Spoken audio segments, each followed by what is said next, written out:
సాయిరాం.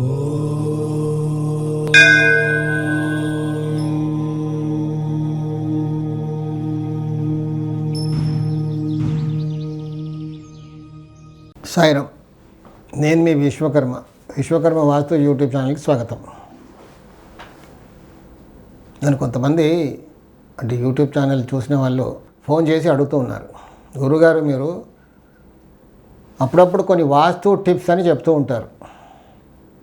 ఒకసారి ఏమో కొబ్బరికాయ కొట్టమన్నారు, 15 డేస్కి ఒకసారి, ఇంట్లో ఏమైనా దోషం ఉంటే పోతుందని, మరి ఇంకొన్నిసార్లు ఏదో గడపపై నీళ్ళు పోయమన్నారు. ఇలాంటి కొన్ని టిప్స్ చెప్తూ ఉంటారు కదా.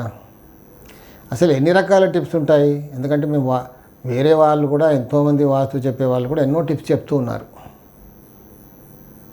అంటే వాస్తు మార్పులు చేసుకున్నప్పుడు ఇంట్లో వాస్తు దోషం ఉంది అని తెలుసుకున్నాక, వాస్తు దోషం సవరించుకునే శక్తి లేనప్పుడు, లేదా కొన్నాళ్ళకి చేసుకుందాం ఇప్పుడు వీలవ్వదు, ఎన్నో కారణాలు ఉంటాయి కదా. డబ్బు ఉంటుంది అనుకోండి, లేదా ఎక్కడి నుంచో డబ్బు తెచ్చుకుంటాం, వాస్తు మార్పులు చేసుకుంటే కొంచెం బాగుపడతామని అందరికీ తెలుసు.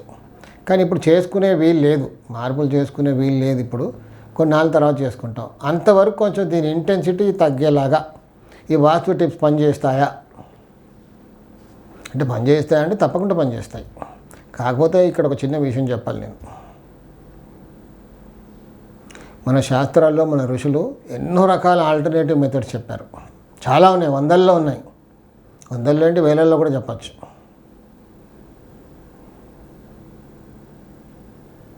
అన్నీ పనిచేస్తాయి. అంటే దానివల్ల అవి చేయడం వల్ల మొత్తం వాస్తు దోషంపై మంచి జరుగుతుందని కాదు.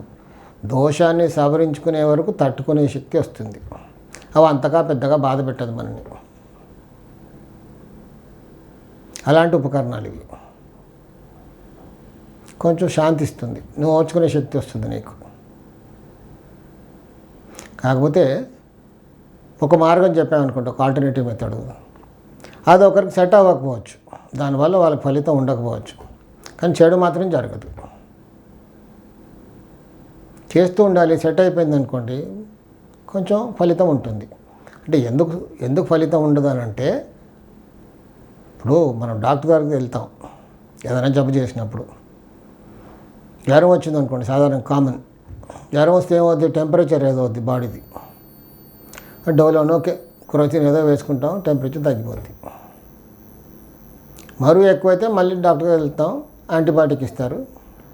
తగ్గలేదనుకోండి, యూరిన్ ఇన్ఫెక్షన్ అయిందనుకోండి, అప్పుడు ఏం చేస్తారు, ఏదో యాంటీబయాటిక్ ఇస్తారు. తగ్గలేదనుకోండి, యూరిన్ కల్చర్ చేయిస్తారు. కల్చర్లో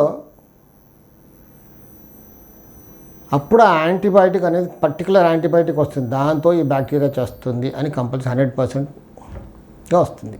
ఆ యాంటీబయాటిక్ వాడితే అది ఆ బ్యాక్టీరియా చచ్చిపోద్ది, మన ఆరోగ్యం కోలుకుంటుంది.